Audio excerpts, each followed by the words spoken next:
at 500K, do you think that spending your 60K a month will get you there? Or what do you need to, as far as marketing? For us, PPC has been between a 5 and a 6x return. So we're going to need to increase marketing. You'll need to spend about 100K a month. If you took it all away from me right now, I would get on a PPL company. I would get them to start just shoveling me leads. That is the fastest way to get your first deal, in my opinion. You never have a spending problem. You only have an earning problem. What is your sales process like nationwide? So it's... What's up, well builders? Today I've got a guy who's done deals in all 50 states and continues to crush deals all across the country. I'm ready to pick his brain because we've just been doing nationwide starting this year. And so I want to learn all the tips, tricks, and secrets. I've got Nick Perry. What's up? Hey, man, dude, honored and excited to be on here, and happy to help any way I can. Yeah, so before we get started, dude, you just got married yesterday, and then you're spending your honeymoon here in the studio. What's going on here? Dude, as an entrepreneur, no place I'd rather be than Ryan Pineda's studio for my honeymoon. No, it just worked out. We were on the Vegas Strip, and my great friend of mine, he's ordained minister. Shout out to Chris Lee. Yep, he's been on. Listening. Yep. So Chris Lee, one of the guests, he's an ordained minister. If you guys need somebody, did a phenomenal job. He said, Nick, well, why haven't you got married yet? Me and my girlfriend, we've been together for 3.5 years, and we got a beautiful baby together. We got a beautiful home. And I said, well, we got family in different countries. Logistically, it's challenging. Yeah. He's like, well, I'm an ordained minister. Let's do it now. And so lo and behold, he officiated us right in front of Bellagio last night, and officially a married man. There we go. Yes. Where'd you get your ring from? This is an Aura ring. There we go. Mine too. Yeah. There we go. Dude, that is a funny story. You know what's crazy is that's kind of how we are as entrepreneurs, where it's like someone challenges you, like you won't do it right now, and you're just like, you know what? I will do it right now. That's right. Yeah, and it's all about decisiveness too. Yeah. When you're put in those situations, that's the true test of like the guys that make it and don't make it is the ones that can just make a decision and commit to it. That's awesome. Yeah. So let's talk about real estate, man. You've been at this for a while now, and we were just talking pre-show, and you were saying like you started doing the nationwide thing back in 2016, and everyone told you not to do it. Yeah, they said stay in your own backyard, or maybe do 1, 2, 3 markets max, but that doesn't make any sense. How are you going to dispo these deals? How are you going to evaluate the deals all over the country? And I was like, I don't know, but we're going to figure it out. Yeah. And we did. So tell me like what the early days were like, because I'm sure there was a lot of failure early on, just like not really. Tremendous failure. Yeah, we had to pioneer the nationwide wholesaling, and so there was nobody teaching it. We were the first ones to do it, and when the reason I originally did it was because generating leads in my home cities of Austin, Houston, San Antonio, Dallas, and Texas were extremely expensive. What were you doing like to generate leads before then? I was running PPC, but I was spending $250, $350 a lead. Yep. And I was messing around one day with my campaigns, and I flipped them over to just national campaign, and I was getting leads for $2.65. And you're like, it's going to be hard to lose. Yeah, I was like, I don't know how we're going to monetize this, but Brandon, my CEO, said, well, let's just take a shot and see what we can do. So we got our first deal in Harrisburg, Pennsylvania. Never been there, know, and I didn't know what to do when I had the contract. It was like, all right, well, what do I do? I don't have a buyer's list there. I don't know anybody, and I was able to connect the dots through social media and find a buyer and made $12,000, and that was the proof of concept. And then I did another one in Ohio, and then boom, boom, boom. We've done thousands of deals since then, and it's been a good ride. So you've just kind of stuck with that model for the last 8 years? Yeah, we've refined down. So we have currently we market where is the hottest. So right now, you guys know with interest rates, the way the market's going. Take for instance Florida, for example. Yeah. You asked me this time last year, Florida was one of my favorite states. Well, insurance prices have doubled there.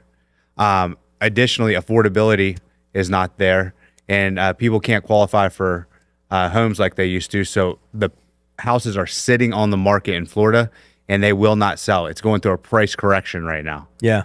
So we pull completely out of Florida. Got it. Right? So we go where the pending percentage is the highest. Wherever we can get the where it's easy to sell a deal. Exactly. Yeah. Supply and demand. Right. I mean, how often are you changing? Because, I mean, like, that's obviously always changing, too. It's a quarterly strategy. We'll do a quarterly meeting on it and make sure we're in the right areas. And So how many execute the areas plan. would you say you're targeting now? We're in like 6 states and then a few different, pockets around the U.S. So when you say different pockets, so would those be as just part of the 6 states, like pockets within those 6 states? No, like if, there's good areas in California, there's, but we don't want to do California statewide, or, there's good areas in New York, but we don't want to be in New York City. So Right. yes. Okay, got it. Mm-hmm. So that's kind of like been the evolution, right? You started just like, dude, Unfiltered. any lead. That's how we Yeah. started too. When we started going nationwide on Facebook, I was like, dude, we're getting leads for like less than $20. And this is this year, not, Right. 8 years ago. But I'm like, this is crazy. And then, sure enough, you're like, dang, dude, like, I have no idea what these are worth. There's no buyers for them, But back then too, there was also like, we weren't doing novations. We didn't understand that. So it's kind of all evolved since then. Yeah, I think a lot of people, when they go nationwide, they get really scared of rural properties. Right. But we make a lot of money on rural properties because, again, it all comes down to supply and demand. So let's talk about that, because one of the things I've seen with nationwide, especially like in Texas, there's so much rural stuff. So how do you monetize those deals? So if you're in an area that has, super rural, it has property sitting on the market, there's no demand there, you're probably not going to be able to do anything with it. Mm-hmm. But you'll be surprised. There's these pockets all over the country that, there's, 100 houses on the market and 40 of them are going pending. That's a great percentage. Right. So you see that, that property is going to fly off the shelf if you get it under contract. Mm-hmm. So you have to look at that as the leading indicator. Never look at like population size or, is it rural? Is it not? That's the wrong way to look at a Interesting. property. So you're more concerned about pending versus population. Absolutely. Got Yeah. it. Population doesn't even make a, Really? You just don't even care. no, if it's, 50% pending, why would I care? Yeah. Yeah. So pending is a key. What about just with comping? Comping, I've got a super power to comp. Brandon, come over here. just You're just a getting on the person. pod. Yes. So Brandon, he's the CEO of our companies. I'm going to just put it out there right now. This is the nationwide GOAT at comping. I'll put him up against any realtor, any investor, anybody out there for a comping challenge. He's started comping nationwide properties in 2016 and has looked at how many properties you look at a day? A day? Not as much as I used to. But He's looked at enough properties to know. You've Like, you've tens of analyzed thousands. thousands I've of done 4 deals. today so far, Yeah. and we're out at a conference. and it's 12 o'clock. Yeah. So Yeah. you just have a superhuman. It's probably been about 40,000 houses that I've underwritten myself personally. Yeah. But he's transferred that skill over to our team as well. Right. He's been able to train them properly on how to Correct. comp. And all of our students and our members. But he is the one that really pioneered nationwide comping and perfected it because it is an art. It's an art. Absolutely. I believe it's an art. The thing is, strategies, they work only 50% of the time. So learn how to think as an investor, the judgment, what they're looking at in each area, and apply it. You can apply it anywhere else. Right. Yeah, because one thing I've learned with the nationwide comping is like, it's crazy because, you get used to your normal market, which like here in Vegas, dude, people pay crazy money for properties. I mean, people would pay 90% of ARV, right? And then, you get to these areas where people only pay 30% of ARV. You're like, what the heck what do these people want the best deal ever? Like, I don't understand. Like, this is crazy, but that's like, is what it is. Right. Yeah. We learned that the hard way many times before we got it right. Yeah. It's crazy. So you guys just have done, it's really just from experience, really. Like, that's what it sounds like. School of hard knocks. You know, Yeah. fail forward every day and eventually get good at it. And I think too, like, as you said, if you go specialize in say 6 states, then you kind of already know which state is like, oh, we got to be at 50%. We got to be at 70% over here. Yeah. I mean, but every town is different. Right. Even within a state is a big place. Right. So Brandon, give them just some quick bullet point principles they can take away. Somebody watching this right now. Can you guys, can you hear him on the mic? No? Get it? Yeah. Brandon. You can grab Grab that it. mic. Yeah. Yeah. I'll hit this real quick. Yeah. Yeah. All right, can you hear me now? All right, cool. So for me, I start off with pendings. Pendings is the number one thing I look at. It's the number one thing I teach to start off with. Okay. So you're going into any market, you can be 10,000 people, which is pretty small. And if 50% of the houses are pending, that's really good.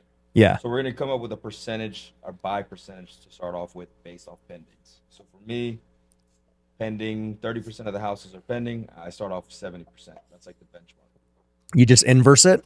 Is that? No. Oh. It's just 30% equals 70%. Okay. If it's like the high 30s, I'm probably closer to 75% Right. of ARV. And then from there, once I get my percentage of buy, what I do is I will give or take credit. So if it's in the hood or it's got double yellow in a curve, you got, all these things working against you, you're just starting to take away points. Got it. And if it's got a bunch of positives, it's a 3-2, 2004, great school district, Dallas, Texas, safe city, we're going to start adding. So you can give credit. And I go over all these little details, whenever we're teaching. Yeah. And our team members that work at Want to Sell Now, they look at everything. They look at the driveways. They look at the yards. They look at if we're on a grade, on a hill, and our lot's not usable. Yeah. Are we 15 feet away from a busy street? And they're discounting or adding because realistically, investors know that they're going to be able to sell it for more or less Right. based on certain characteristics of the house. Got it. So we're going off of that, not the traditional realtor CMAs or whatever. Really? So you're not even looking at solds? We go more off actives up front, and then we'll look at solds as well. But I say solds for us are 30% of the equation. They just help us get the ARV. But we're looking at demand, and if you got 3 actives right now and they're all taking 180 days to sell, Yeah. they're also going to have it. All right. So I understand comping. I mean, obviously there's a lot of factors that go into it with pending, solds, just like anything else. And it's, it's kind of an art, more than a science, especially in those areas. And it's the most important and understated skill set in our business. Everybody talks about marketing. Everybody talks about acquisitions and being good on the phones. You can have the best marketing, be the best person on the phones, but if you can't evaluate and come up with the right price to offer the seller, you're never going to make any money, or you're going to leave money on the table. Got it.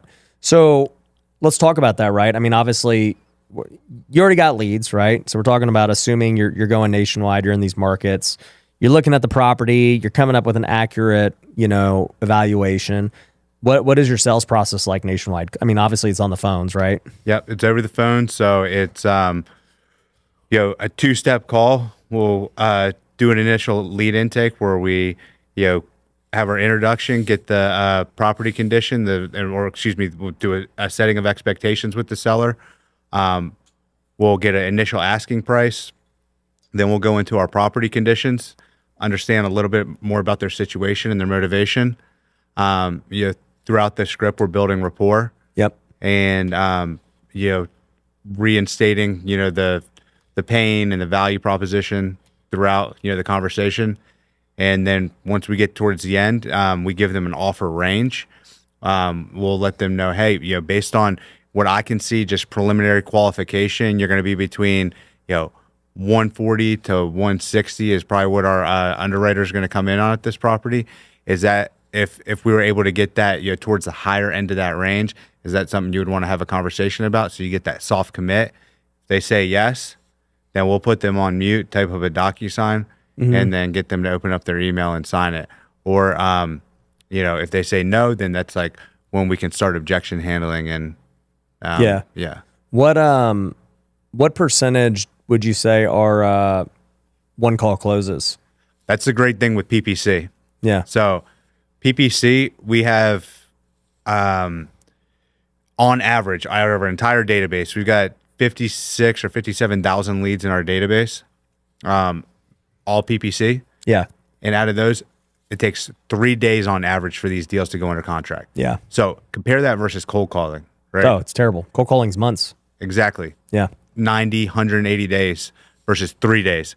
So that's the greatest thing about PPC is it shortens your cash conversion cycle. Yeah. So for you guys that are, getting into this business, like it's all about how fast can you turn your money. Yeah. If your money's sitting out there, you spent, $10,000 and you got to wait, almost 6 months to a year to get it back. You're not going to grow very fast. Yeah. That's what I realized about So we run both Facebook and PPC. We run more Facebook than PPC, but I see the same thing with both. Like majority are closing within 48 hours of the lead coming in. Correct. Now, it doesn't mean that there's nothing that can happen from follow-up or anything, but like so many of our deals are just straight up right when it comes in. And I think too, that's a byproduct of us not really following up very well, if I'm being honest, because they have so much lead flow that it's just like, right. they never get to it. Versus the other ones, we would like follow up monsters. Well, we've done a really good job on our follow-up, and you're absolutely right. It is a different quality of lead. They're coming to you versus them, you reaching out to them on outbound. So what do you think is going to happen with cold calling and outbound? I think the carriers are going to continue to get stricter and stricter as AI comes into play more. It's going to just continue to crack down on any SMS and any cold calling. There's always going to be this cat and mouse game going on for a little while, but the carriers, their technology and their AI is too good. They do not want you spamming their customers. Right. You know, it's a bad for them. So, yeah, they're going to get that on lock. You know, it's already there. And then sometimes like now, like SMS is having its resurgence again after it was almost dead, but they're going to squash it again. So it's not a long-term way to build a business. Yeah, that's what I've been saying. You know, I was doing SMS and cold calling back in 2018, and dude, we were super successful with it. And then I just noticed as the years went on, it just kept getting harder and harder. And then I got sued for like 40 G's on cold calling, and I was like, yeah, I don't really like this. Right. You know, and then, you know, I started doing inbound with TV commercials, and I could just instantly see the difference. And the team is like, this is crazy. And, you know, they're more happy, they're more motivated, they're more efficient because they're not talking to as much, you know, BS leads. Oh, man, if I gave my guys cold calling leads, they'd walk up They'd and quit. quit. They're like, I'm out of here, dude. That's it.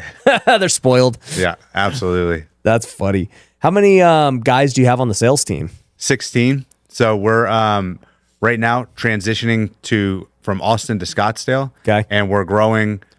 From that, we're hiring 8 more acquisitions. Wow. That's a lot of people. So we're growing significantly right now. We've built the in-house model where everybody's in the phones. It's Wolf of Wall Street, inside sales, boiler room style selling.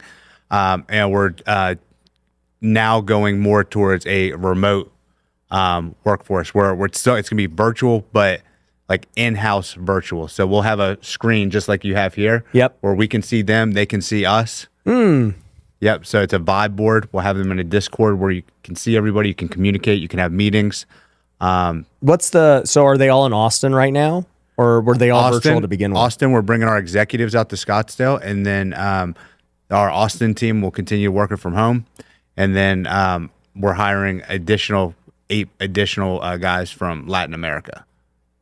So you're gonna try like VAs or selling too. Well, I'm a VA because I live in Mexico. There we go. So you can call me a VA. You know what I mean? So I don't like the term VA because I think like when people think VA, they think like somebody's like sitting in like the jungle with like a laptop. Yeah. You know, but the level of talent and sophistication in Latin America is incredible. So I've lived down there for the last 3 years. So I've seen firsthand, you know, so like there's these another people Ryan. You've met? Oh yeah. There's another Ryan Pineda in Colombia. There's another Nick Perry in, you know, Mexico. Right. They're just looking for opportunity. And they'll work for way less. Absolutely. So margins, labor costs, all that gets significantly better once you're able to crack that model. So this is going to be a new test for you though, right? We're already doing it. We have 3 people. It's been very successful. Okay. Now, since we did that pilot with the initial 3 people, now we're doing 8. Okay. Yeah. And are those just acquisitions or dispo too? Right now it's all acquisitions, but we will be hiring dispo. So if you have 16 acquisitions, how many dispo do you need for that? Right now that's our team size total, 16. Okay, so that's acquisitions and dispo. Correct. So what's the makeup of that? Is it 1-to-1 or is it? No, like our dispo can, for every like 2 acquisitions, there's usually a dispo. Okay, so 2-to-1. So Correct. it's like, I don't know, 10 and 5-ish.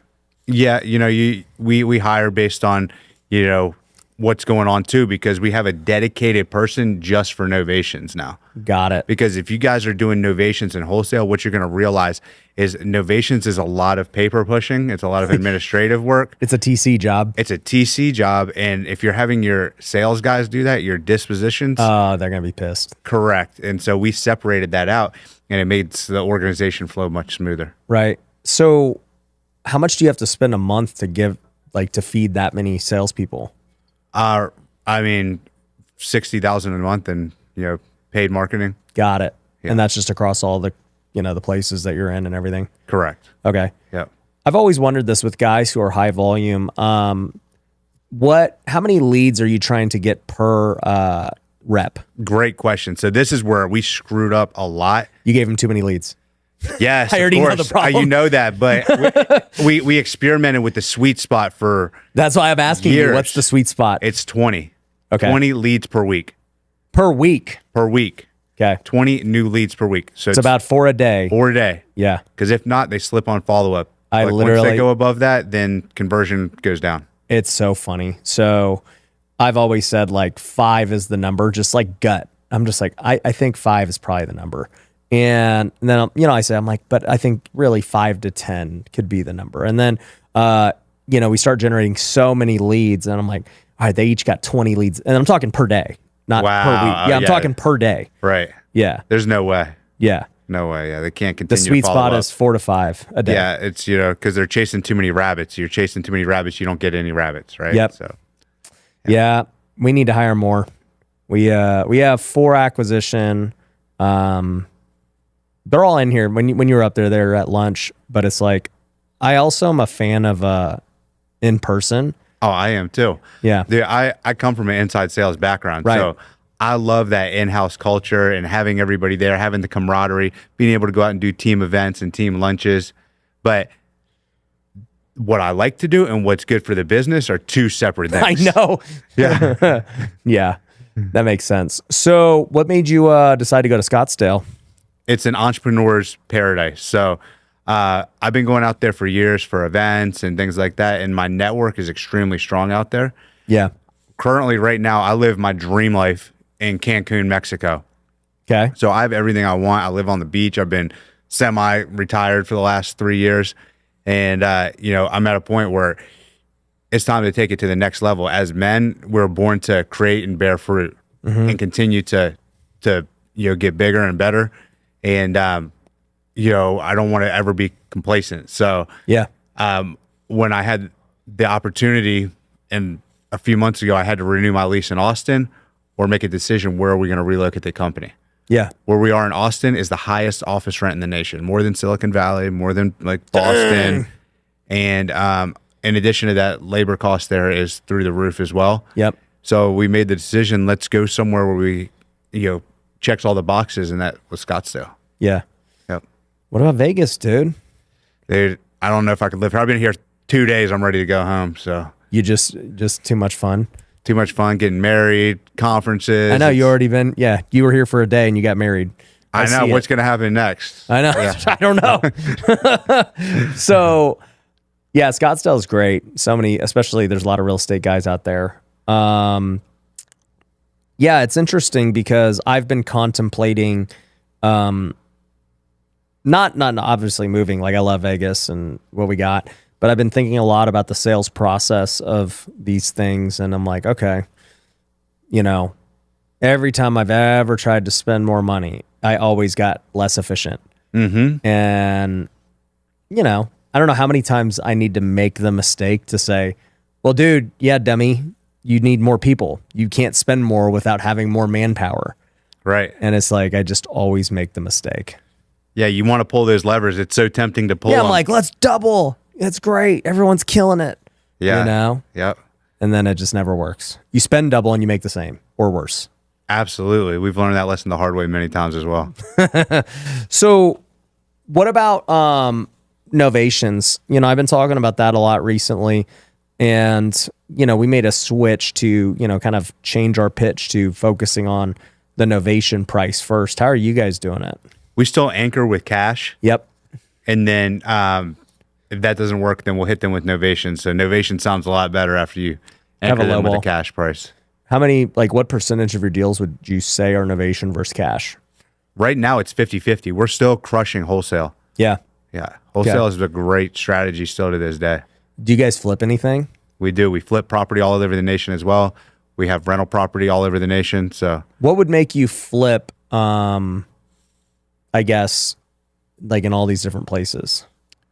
I mean, the deal spreads and being able to, if we are in an area that we're confident in the pending percentage and the ARV and we've got a great deal, we'll look at, how long is it going to take to do the project? How much is it going to cost? What is the risk or reward ratio? Right. And if it measures out, then we'll go ahead and get a hard money loan going, get a contractor, or we'll get an inspection, get a contractor, and we'll rock and roll.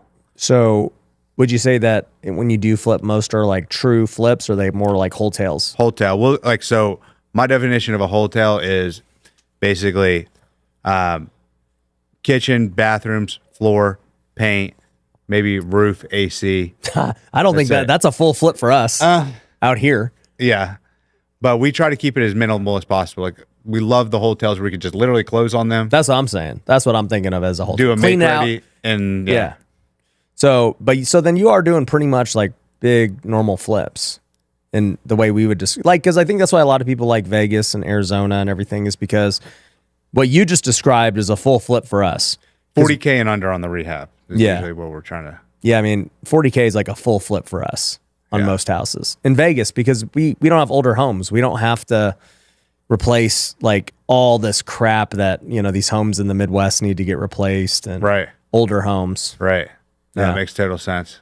So, with that, I mean, obviously you guys been doing this a long time. You kind of like, obviously you've adapted the model over the years to, focusing on certain pockets when those pockets are hot and everything else.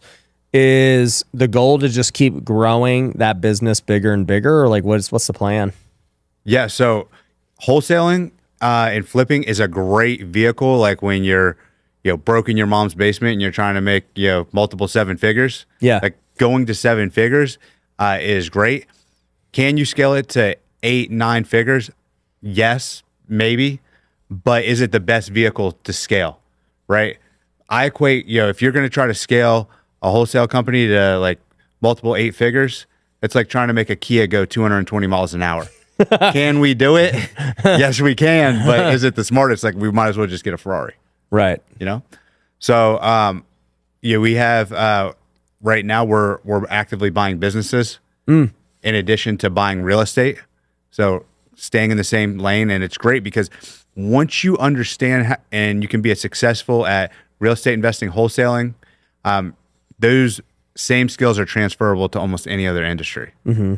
So we are actively buying businesses right now. We have our coaching and education brand, but our real estate brand, yes, I want it to continue to grow, but I want it to go. I care more about the bottom line than I care about the top line. Right. Put it that way. Right. So your concern maybe isn't so much like, dude, we got to get this thing to, like you said, multiple 8 figures or whatever. Your concern is like the overall health of the business ecosystem. Exactly. Of like, hey, you know what? Because that's kind of like where I was at for a while. In 2020, I had done 100 plus deals in 2018 and 2019. And I'm like, but at the time I wasn't wholesaling at all. I was just flipping.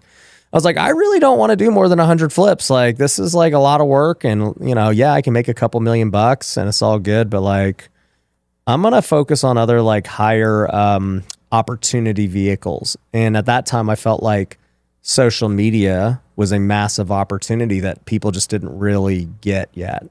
And I saw like TikTok and I saw YouTube. And as you know, most real estate investors weren't taking any of that seriously. And I was like, I'm going to just spend some time here and make some videos and see what happens. Yeah. And then it popped off and friggin' led to so many like crazy opportunities. And it was the right move. Would my like wholesale business or flip business been further along had I just only stayed there? Probably, for sure.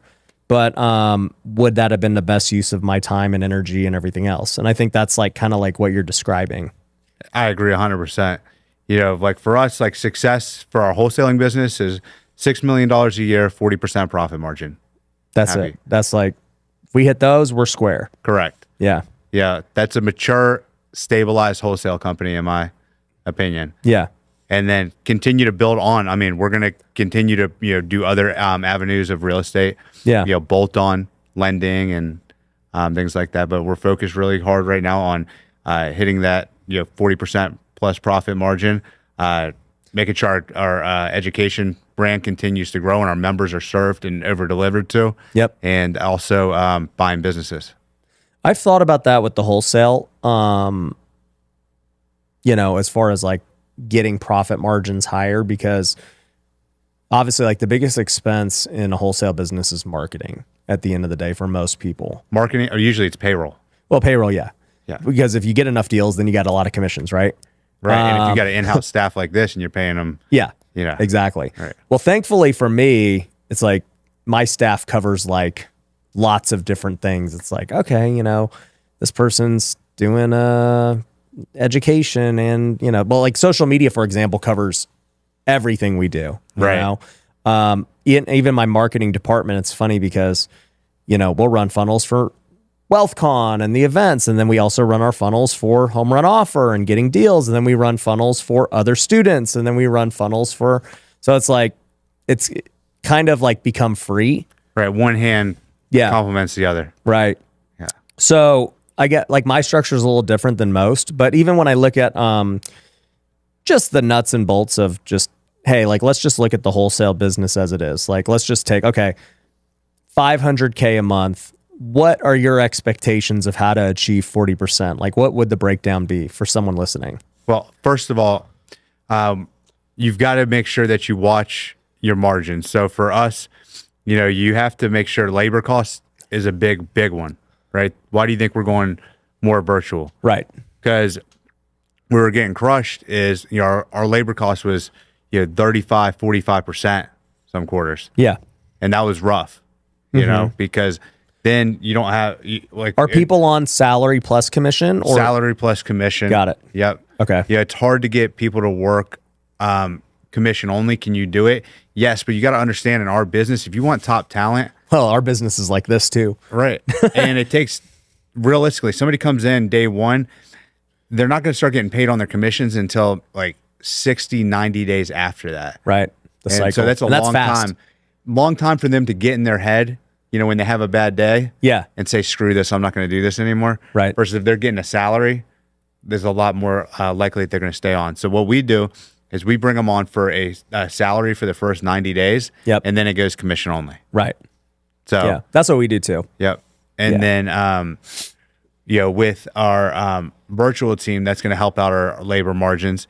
And then everything else is very easy to control. Like we have a great marketing cost, a great general and administrative cost. We don't spend a lot of money on other things. Yeah. Yeah. Nominal softwares and things like that. But that is the way to do it, is control your labor and marketing. Those are the two biggest line items on your P&L. And remember, sales cures all. Like just get deals. Get freaking deals. Like you guys are going to sit here and like, how can I save here? How can I save here? You never have a spending problem. You only have an earning problem. Right. Right. So that's one thing you got to look at too. Get more money. So what do you think, at 500K, do you think that spending your 60K a month will get you there? Or what do you need to, as far as marketing? Yeah. I mean, for us, PPC has been, between a 5 and a 6x return. Okay. So we're going to need to increase marketing. Yeah, you'll need to spend about 100K a month. 125K a month. Yep. And then, you'll have another, what would you guess, 20%, 30% in labor? Well, that's with me and my executives getting paid out, yes. Okay, got it. With our pay, it will be probably 25%. Okay. Yeah, we already get that down significantly. From Okay, and then you just got the rest of your hard costs with the office and the admin stuff, TC. And then we're right there, Yeah. where we need to be in terms of hitting that 40+% profitability. Yeah. The one thing I always thought about first was always marketing, because I've just like, I know I can sell. Like I've done lots of selling my whole life, but like I realized like everything always starts with marketing. Like if you have nothing to sell, then That's right. like how do you can't sell. So I always, and this is like why I ended up really changing our strategy and looking at things like nationwide and, you know, digital inbound is what I say now, because it's like Facebook and PPC are very different than other forms of inbound, like direct mail and TV commercials, because I've done both. It's like direct mail and TV's cash conversion is way slower than the digital. And my theory has been now like people who are digital, they expect like an offer right now, this very moment, and they're ready to make a deal. That's right. Right? Like, and I think a lot of people have been scared about Open Door and Zillow and stuff, but I actually think they help that. Yeah, they normalize it to the Yeah, it's like, dude, you general should be public. getting an offer right now. Right. And then also, too, I think they've made it, this was an epiphany I had, and I'm curious what you think, was, you know, like wholesalers would be so mad at Open Door and Zillow. They're like, and we were doing it too. We're like, well, you know, they're going to just offer you that and they're going to price reduce you and back out and whatever, right? And the seller would still be like, yeah, but I got to see. And then one day it just dawned on me. I was like, they don't care. Why don't I just become like Open Door and Zillow? Okay, you want that price? All right, I don't know that we're gonna have to do it once we get the inspection and people go out there. But just so you know, it's a pretty high price. We'll try our best. And you know, now it's there, and they're like, yeah, that's cool.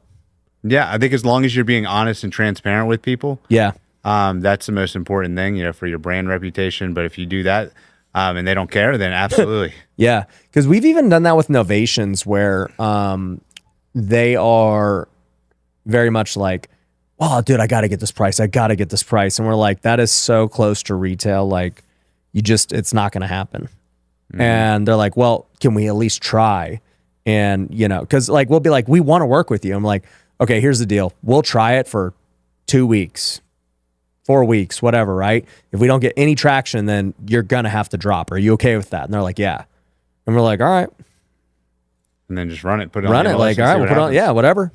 Right. We told you. I mean, it's no different than what they do when they list it, where it's like, dude, this is like, we're overpriced. Right. And they're like, well, I still want to see. Yep. So yeah, your innovations is great because the MLS will tell you everything you need to know. Yeah. Like nobody's looking at the home. We have to drop the price. Exactly. That's the one thing that I think a lot of people, they overcomplicate in their head. Real estate is a commodity, just like corn, steel, copper. The best product, best price always sells first. Real estate is a commodity. Yeah. So once it goes on the market, the MLS, it's going to get bought up. Best product, best price always sells first. That's why I like Novation so much now, because it's like, also too, what I found is it makes the renegotiation way easier, because there's no more when it's off market and wholesale where they're like, well, I guess I'll go list it. It's like, no, fool, we're already listed. Like, It's already been seen. Like this is what it is. Do you want to Right. sell it or not? We have to drop the price. we're like at the end game. right. If we take this listing down and you put it back up, it's not going to change anything. Yeah. Like, let's just cut to the chase and drop the price. Right. So I do like it for that reason. What else have you noticed, like with your model, that a lot of people don't realize? With our model, I think a lot of people overcomplicate the pay-per-click. Okay. So I think at a very third grade level, I don't have a marketing background. I'm a high school dropout. I was a personal trainer. Yeah, before I was in real estate. Okay. So that's why you're jacked. I'm working on it. Yeah. But the expertise that the agencies portray to the general public is they terrify them. They're like, they make it seem so complicated and, you know, it's some Wizard of Oz behind a curtain doing all this crazy stuff. But if I actually showed you how to do what we do with paid marketing, like I could teach a fifth grader how to do it. Right. So, you know, don't be afraid to take it in-house. I know Ryan and I were talking before the podcast on how you guys have taken a lot of, you know, stuff in-house now, and we are a big proponent of do your own marketing. You never want to outsource the lifeblood of your business, right? I heard the other day, it's the marketing in your business, that's the baby maker. And you're not going to outsource your baby making, right? So never outsource your marketing entirely. You can still work with agencies, but agencies come and go. And when marketing goes wrong, you want to be able to fix it quickly and internally and not be angry at somebody else. And You have accountability. Correct. For yourself. you can only be mad at yourself. Yeah. Yeah. Yeah, it's interesting. Like I've spent the last 10 years paying for marketing one way or the other, right? I've spent millions and millions and millions like on all kinds of marketing. Direct to seller, TV commercials, direct mail, PPC, Facebook, running massive events, running small events, running I don't even know. Like I've sold so many things in my life.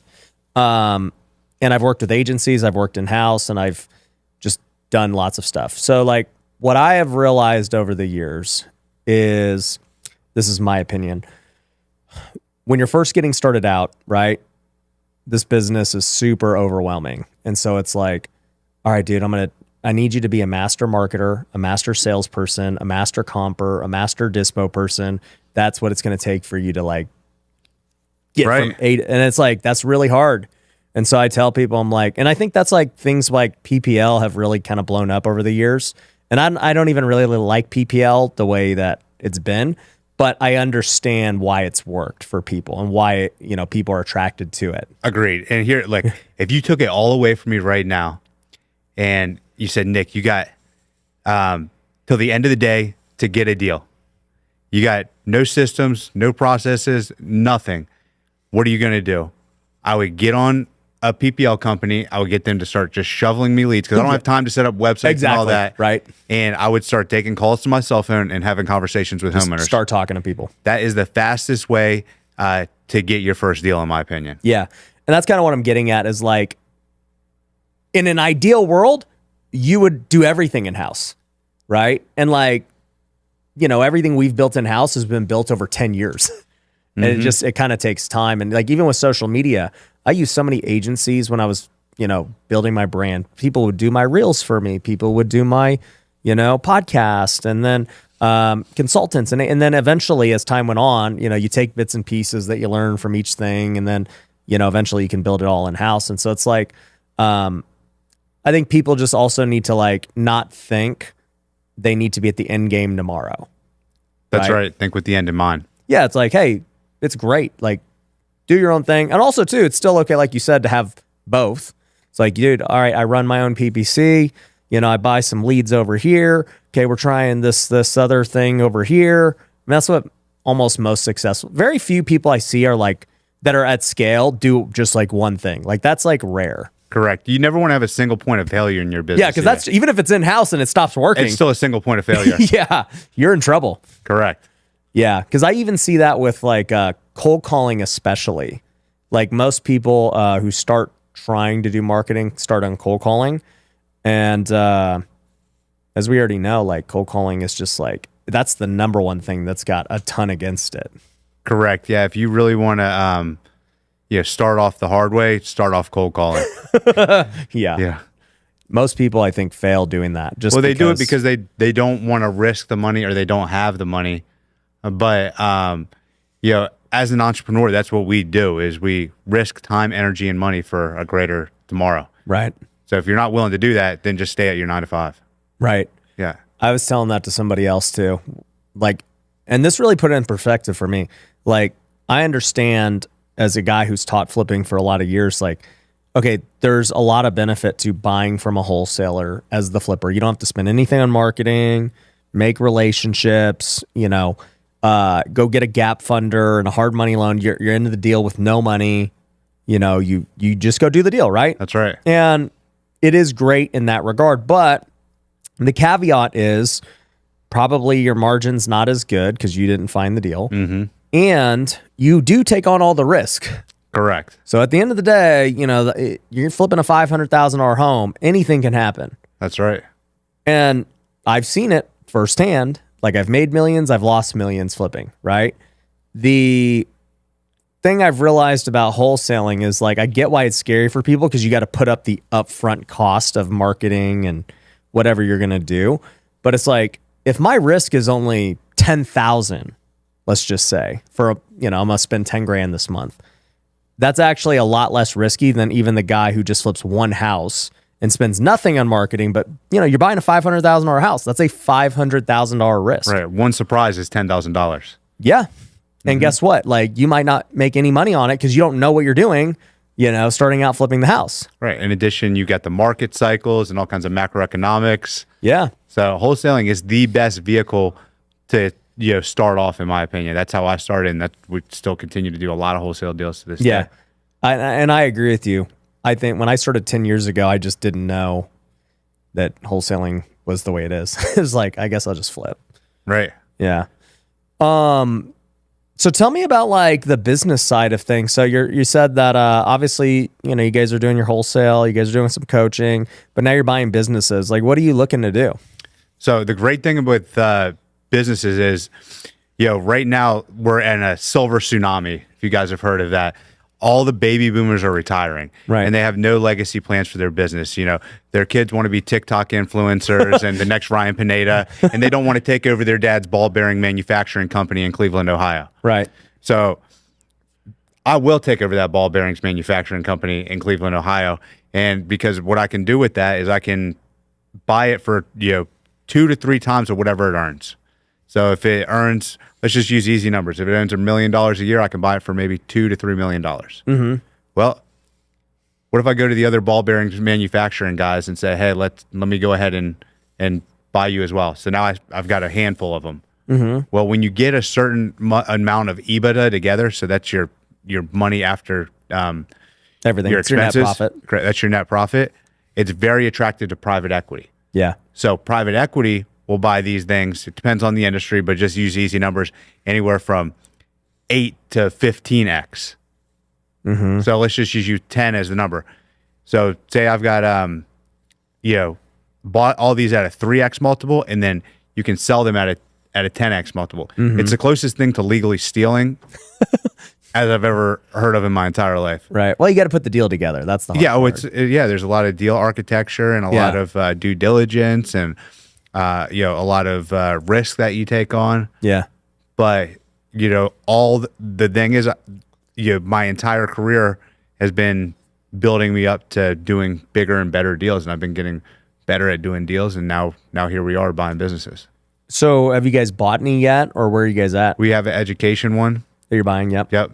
But we're very patient as well, because I don't want to, I want to make sure that we are in the right industry. We can get a healthy exit multiple on. We are in a because kind of once you pick that niche, you're locked in. Yeah, you got to complete the roll up, right?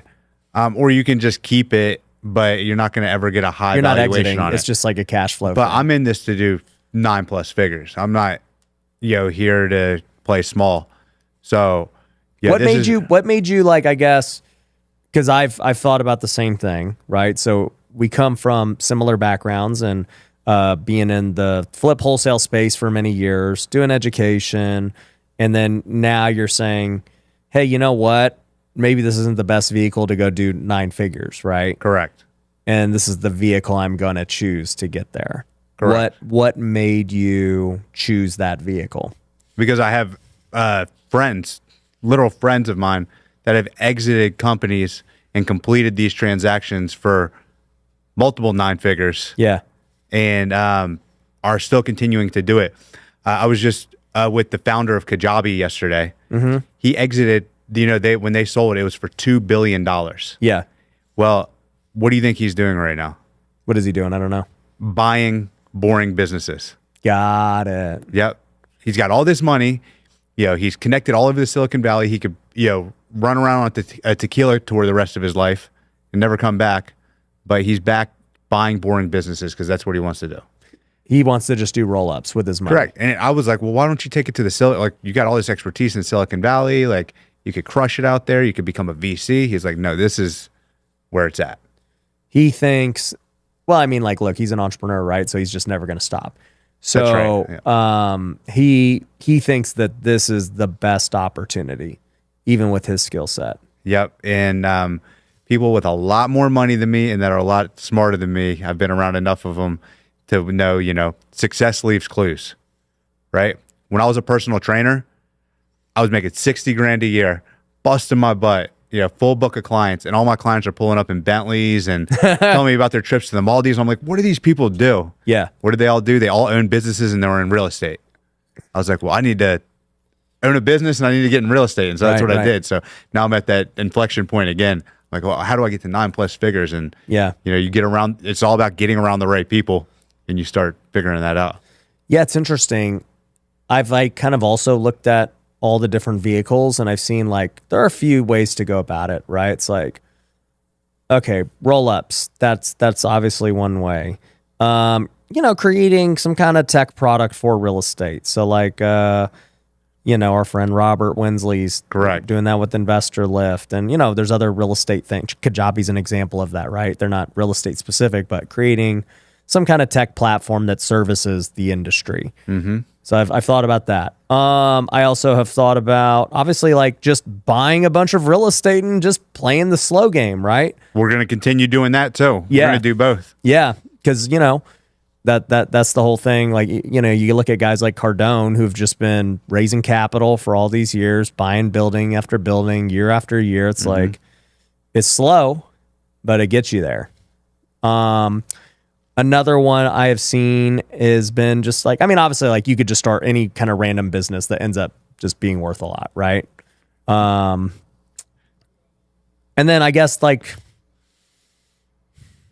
the last one I think about is, and this is, I don't know where influence comes into play, but like, just for me specifically, I see guys like Joe Rogan get a podcast deal for $100 million. You see all these things and I'm like, well, there's also like an entertainment aspect if you really like could potentially go hardcore.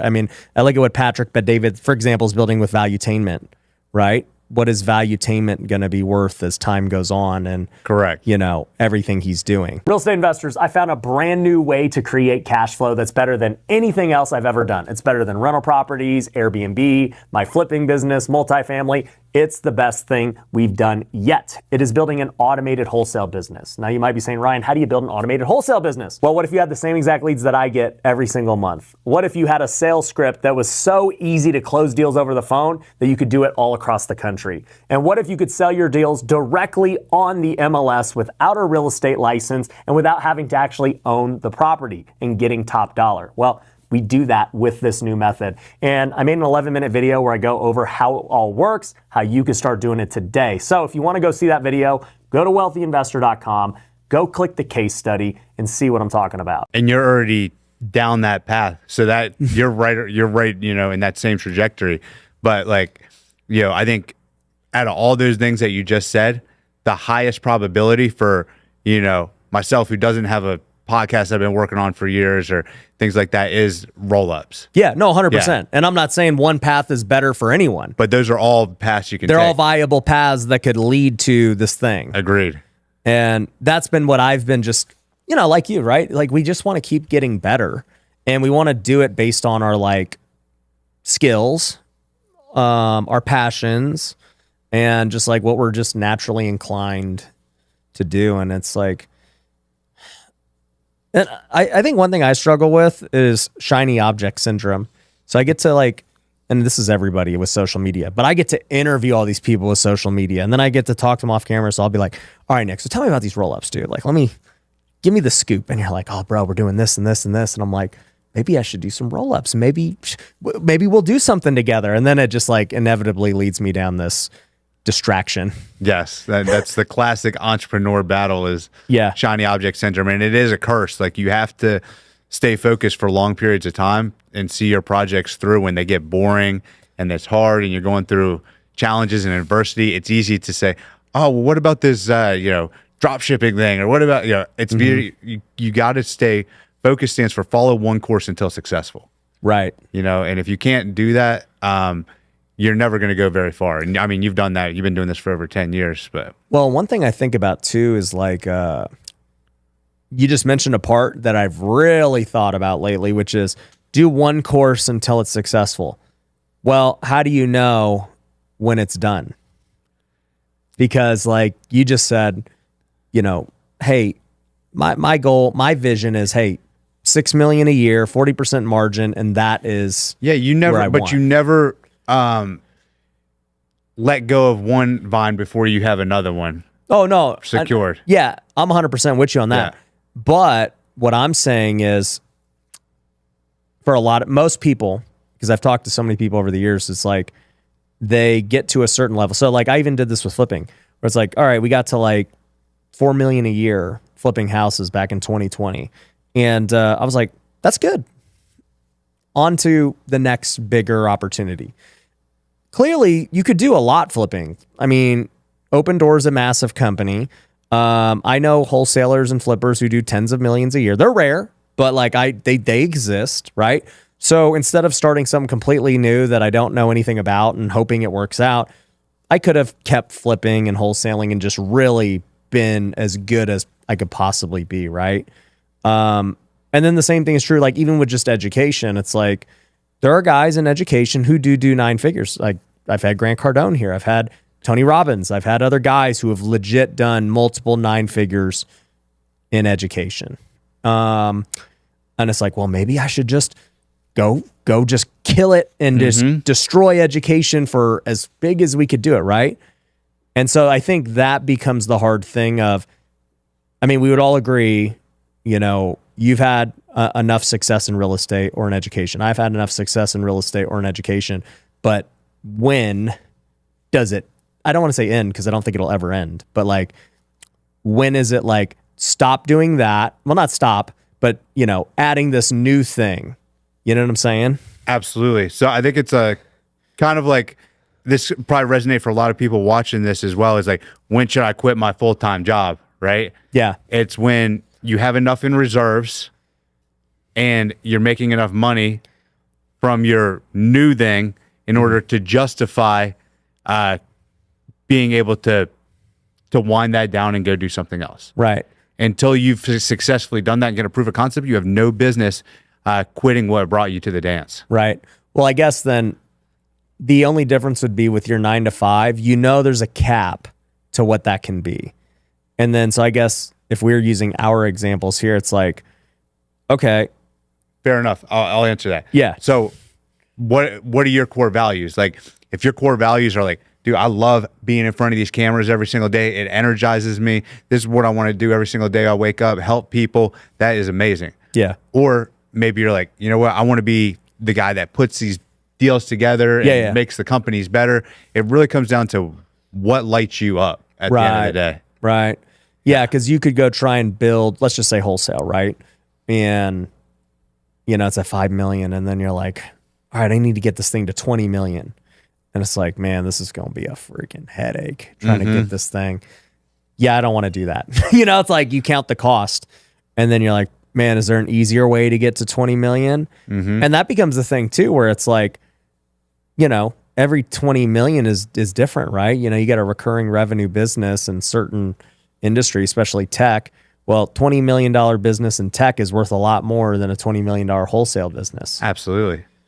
Yeah. So you got to decide, you know, we only have a certain amount of time on this planet. So the thing is decide. Yeah. We just gave you a bunch of options that you can, you know, go out and pick for, figure out what resonates with you and your core values, pick that path and then stick in it and, you know, take it to the top. So do you think your roll-up niche is going to be education, or? I'm going to do I'm working on an education one right now. Yeah. That'll be my first one. So you're not going to focus on anything else? No, not right now. I'm doing that. Once I do that, then I will move to like home services is phenomenal right now. Yeah. That's a phenomenal place to be in, you know, whether it's, you know, roofing, HVAC, electrical, etc. Great niches to be in. That's what private equity loves. They love that blue collar stuff right now. Yeah, Tommy Mello, who's out in Scottsdale. A1 Garage Door. Yep. Yeah. Yeah, he's been on the show, and just hearing him talk about it, I think they sold for $600 million. Yeah, and he's doing it again right now. Yeah. Yeah. Super young too. He's 35 years old. You know, he's Tommy's 35? He's 35. I've never asked him how old he is. I always assume he's older. No. And he's sharp, but he's just a hard worker, uses a lot of common sense. Same thing, you know, if you're watching the show, you got a lot of hard work and common sense. So yeah, he's definitely inspiring, you know. Yeah. You can do it for sure. Yeah. And I think that's what he's doing. He's just rolling them all up into A1. Yeah. He's just buying up garage door companies all across the country. Then puts new logos on the trucks and puts them all into the same accounting software, makes it nice and pretty for private equity and then just rinse and repeat. That's it. I guess what made you pick education as the roll-up vehicle? Well, never anticipated starting in education. For 6 years, did very well in wholesaling, but I just had people coming out of the woodwork like, hey, can you do one-on-ones with me? Can I buy your time? Can I buy your time? I would say no, no, no, no, no. Finally, I got to the point I was like, all right, listen, I'm going to do try to just download everything from my brain into a course, and it hit. And then we grew a community that's turned into like our community grosses the most amount of money, I think, out of any community out there. It's for experienced wholesalers already. We've had 650 people. We've got some of the most successful wholesalers. Some of the guys probably been on your show. Yep. And in our community, and just very proud, for what we've built. So that's been something that I really love. We've been able to get really good at it. So now I've had just some other people just bring me deals. So I'm having deal flow come to me. And, it's just like one of those things that when God presents you these opportunities and it makes sense, then you move forward in faith and get it done. Got it. Yeah. So would the plan be to, I guess, try and make obviously you're going to try and make them better, right? And, absolutely, yeah. Get as many as you can until you reach, like, I guess, what would the goal be? How many do you need? Like, what kind of revenue and EBITDA do you got to get to before you kind of like hit your desired target to They don't trade at a great EBITDA, right? Education companies. They trade from a 3 to an 8x at EBITDA. Right. That's why I was asking why you chose that. Because it's falling in my lap. Once again, it goes back to like your skill and your I'm already in that sphere of influence, and so it's naturally, just organically happens. Yeah. So it's where I'm moving anyway. So it's an easy thing for me to do. It's just low hanging fruit. Yeah. So that's number one. But if I were like didn't have any industry, I would be going into just home services right out of the gate. Got it. Yeah. So, back to what are you trying to, I guess, is accomplish? there a target? Well, is there a target for the roll-up, the amount of revenue and EBITDA you're trying to get to? Yeah. So right now, we're in a position where we're getting all of our accounting and financials in order. Like the target would be an exit north of 50 mil. So you need to get your EBITDA to, 10 mil. Which we're almost right. We're getting right there. Like it's in motion. That's what I'm saying. Yeah. Like it's an easy, just boom, early win, right into the private equity space. Take that, continue Build to roll track record. Continue to roll that into more deals. My mentor Kyle Mallion, he's doing 4 roll-ups right now at the same exact time. What's the industries? He's got salon suites. He's got a pest control. He's got mail, like the mailboxes, like at the FedEx office and stuff like that. And then one more I can't remember off the top of my head, but he's on track to be a billionaire, by completing these 4 roll-ups. Whoa! Yes, that's crazy. Yep. How long has he been working on them? Like, what's the typical time it takes to structure these deals? And he's already completed 1, and now I believe he's doing 4 more. This will put him in, to that club. So another 3 to 4 years. Okay. Maybe less. Got it. Yeah. I would say 30 to 40 months. Is that the kind of time frame you're looking at for your, like, how quickly are you hoping you can accomplish yours? With the education one, like 2025, next year. Next year? Yeah, because I'm already right there. I just need to do a few tweaks. Yeah. Pull a couple of things together, and then I can sell it. So get enough of them, increase the current ones you got, and then package it up just nicely for PE. Correct. And I'll probably always stay on as a active person in my community because it's my brand. I put my name on it, so I'll stay involved. But I do want to complete that exit just so I can get that check. Yeah. And use that funds to roll into larger deals. How do you think? What are you gonna do as you try to sell it? And that key man risk with you. How are you gonna limit that? So no, they're not buying me. They're buying the PPC and and they're buying a lot of the comp stuff. So we have people in our community that already teach PPC. Yeah. Because my time is limited. Yeah. And people want more help. So there's people already in my community that are teaching PPC. Yeah. On my behalf. And again, like I will do this first one and still continue to stay on as a long-term partner in the project. Right. And just sell equity shares. Yeah. So Yeah. it's going to be a deal where you still retain however much that ends up being. Correct. And that's how they'll keep you on and the brand and everything. Yeah. But I think we could structure it in a way that I can easily transition out over the course of a year if the next owner wanted me to do so. Got it. Or I'm happy to stay on too. Got it. Yep. And then for those listening, just explain like what the PE firm's goal is. Like, why are they buying it? The private equity firm's goal is they want something that is large enough and attractive enough to bring above average returns to their investors. So something that can, if it beats the S&P 500, they're thrilled. You know, basically, it depends. You know, certain private equity firms have certain thresholds. So private equity are they go take 401k money, IRA money, and they pull it all together. Or high net worth individuals, they put their money into these funds, and these funds have a fiduciary to go out and make good investments. Right. And so they're shopping deals all day long. And my company or Ryan's company would be one of these deals, and they would look at it and say, okay, this looks like a good deal for our portfolio. Right. And so they underwrite it, they go through it, and they say, yes, we're going to do that deal. They pay for it. You get paid. They start receiving cash flow to their investors, and yeah, they're the hero, and they continue to grow. Because I've heard a lot of these guys want to also just basically do the same thing. You know, they're in it to flip it too, at some point. At some point, but now they might. It depends on what their goals are. You know, certain private equity firms want to do roll-ups themselves. Exactly. Yeah. Yeah. Certain they just want to have a bunch of different holding companies, and they all have different goals. Got it. Yep. Okay. So, I mean, knowing all of that, I mean, what's the, I guess, purpose for you of trying to go down that route? And is it, I don't want to say, is there a deeper meaning, or is it just kind of like that next stage of growth? Yeah. So, you know, we alluded to that earlier as I've been semi-retired for like 3 years on the beach, and I realized like to retire is to expire. You got to continue to grow and create. As men, as leaders, it's all about growing and bearing fruit. Right. If you're not doing that, then you have no purpose and your life sucks.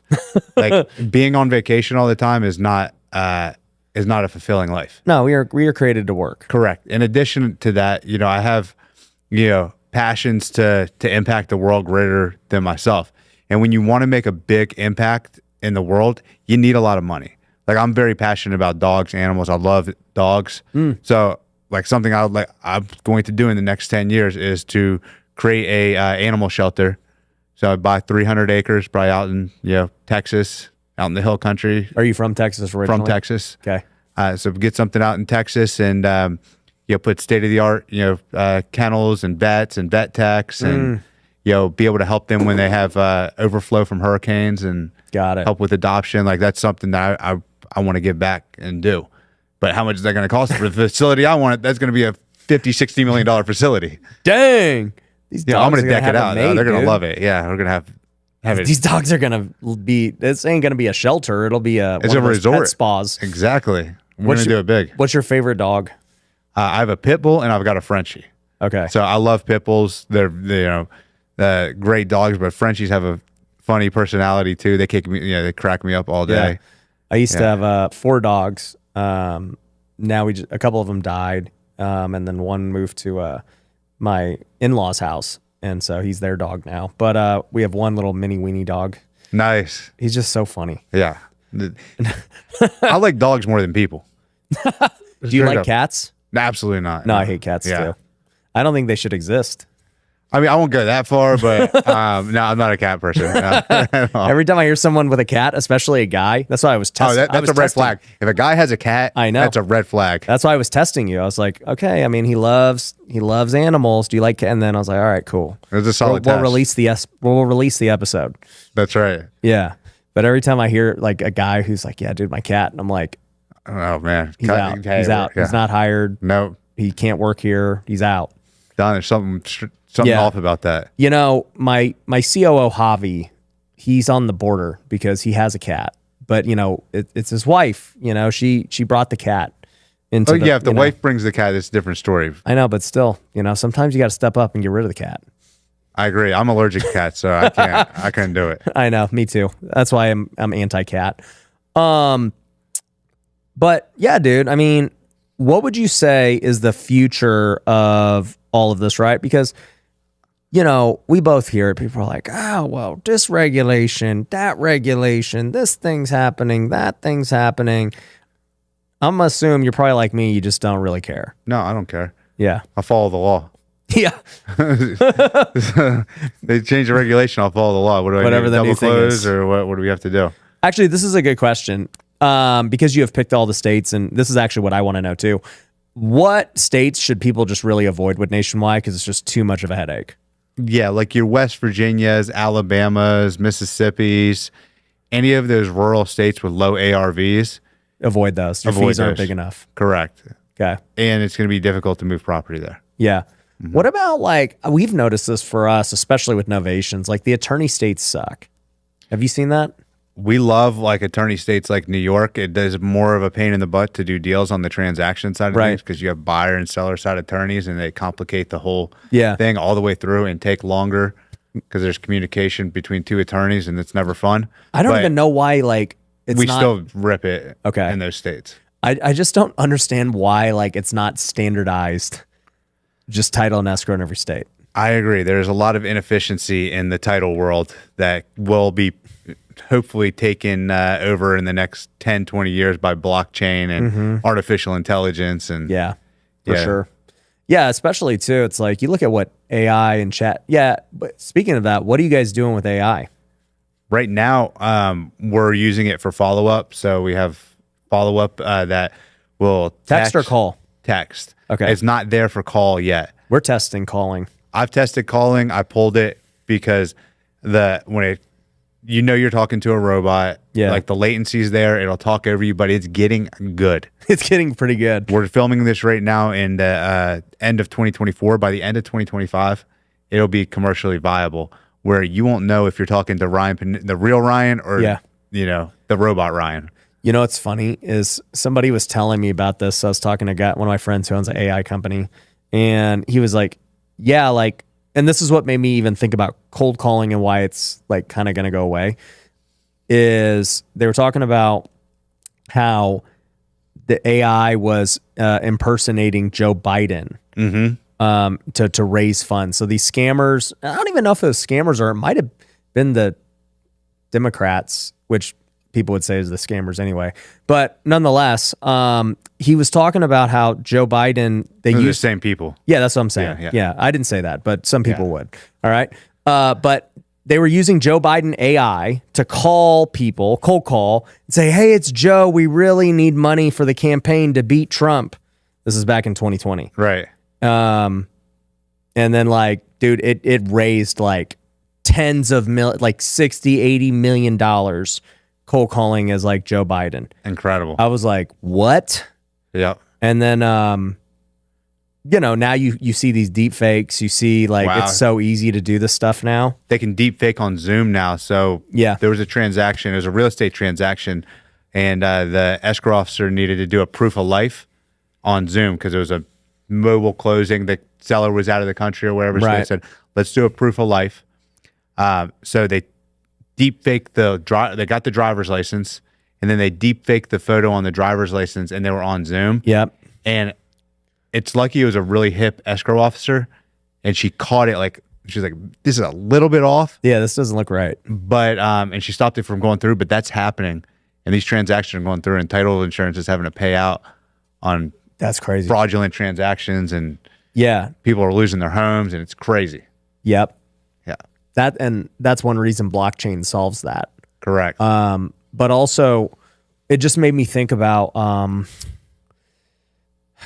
so like the moral of that story though with Biden was that they put on extreme regulation for that, because when I first talked to the sales guy or the AI guy, I was like, to me it seems like AI would be great for just like pure cold calling. Like you wouldn't even ever need a VA.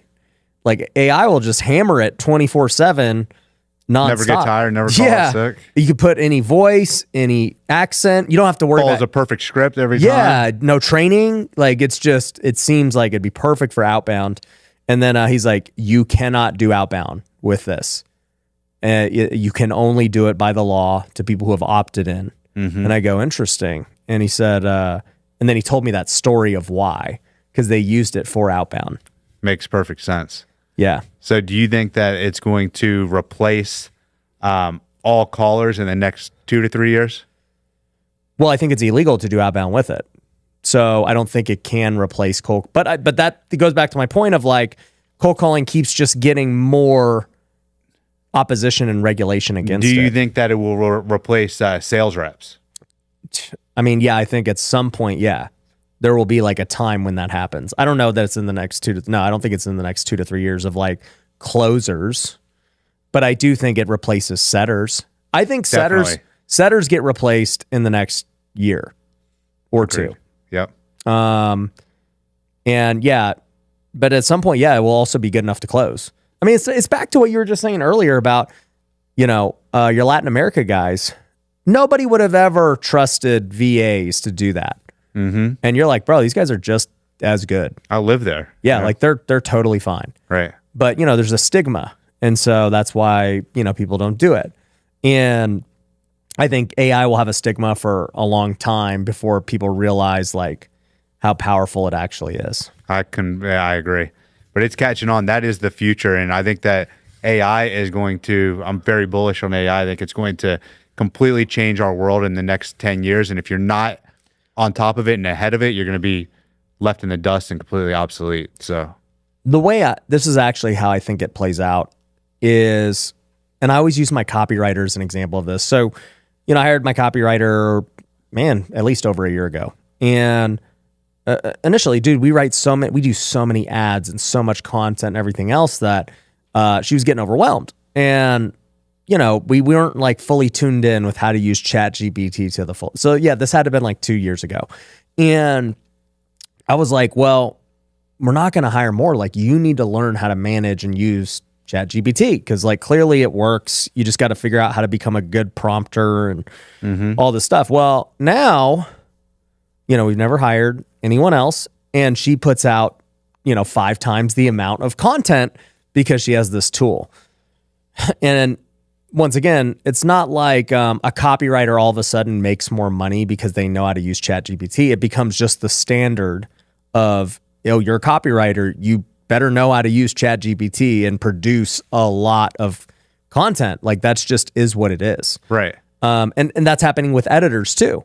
It's like editors should be way more efficient now because of as these tools come along, it's not like editors get replaced. It's just that they need fewer of them. That and it's just they become more managerial than they do labor. Because copywriting was pure labor. Using a lot of brain power. Editing is pure labor. But now with AI kind of takes some of the labor and you become more of a manager.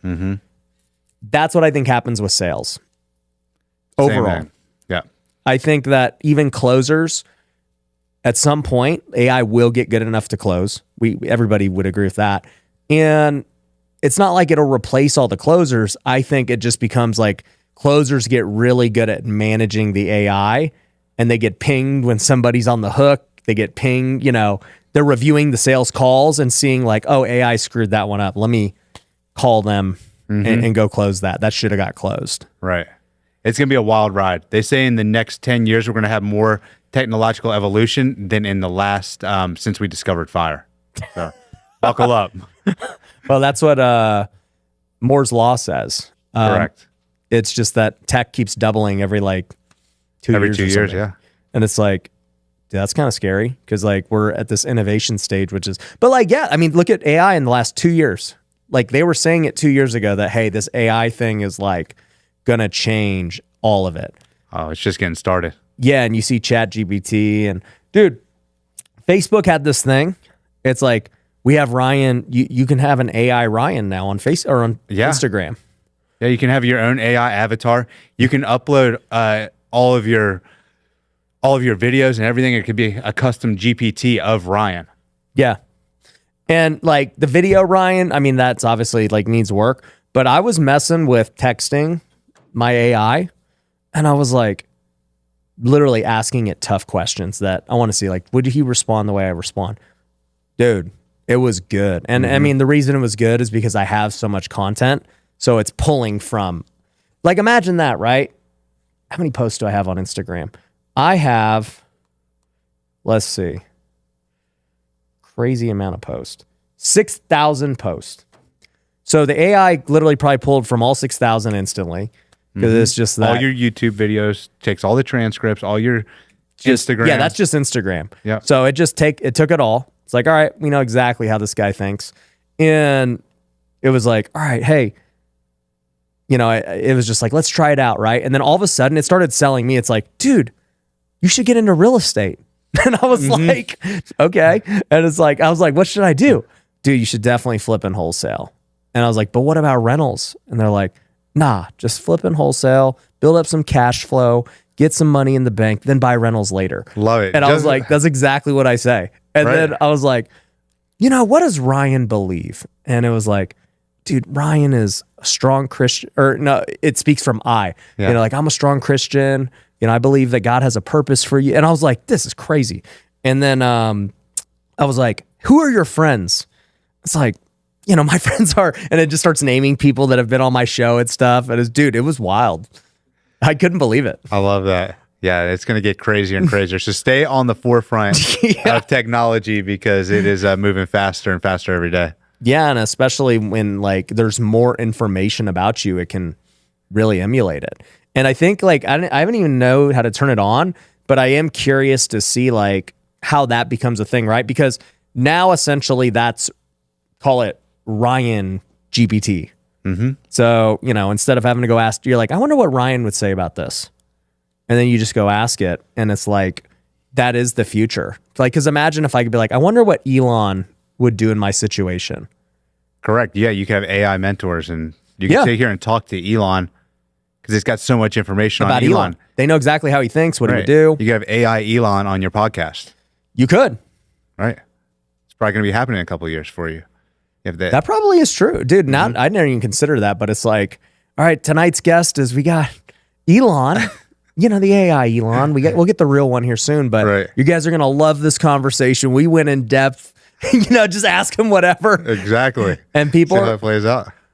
Dude, and people will probably like those types of interviews because they'll probably be like really entertaining. They already have it where two AIs interview themselves on a podcast. Oh, yeah? Yeah. And it sounds great. It's incredible. That's even even more next level. Yeah. So it'll be a insane ride. If you guys are not ready to embrace technology, then just curl up in a ball and wait for universal basic income. 'Cause it's coming. That's gonna be an interesting thing too. Yep. Like, what do people do? Well, it displaces so many jobs, you know? Yeah, I think there will always be jobs.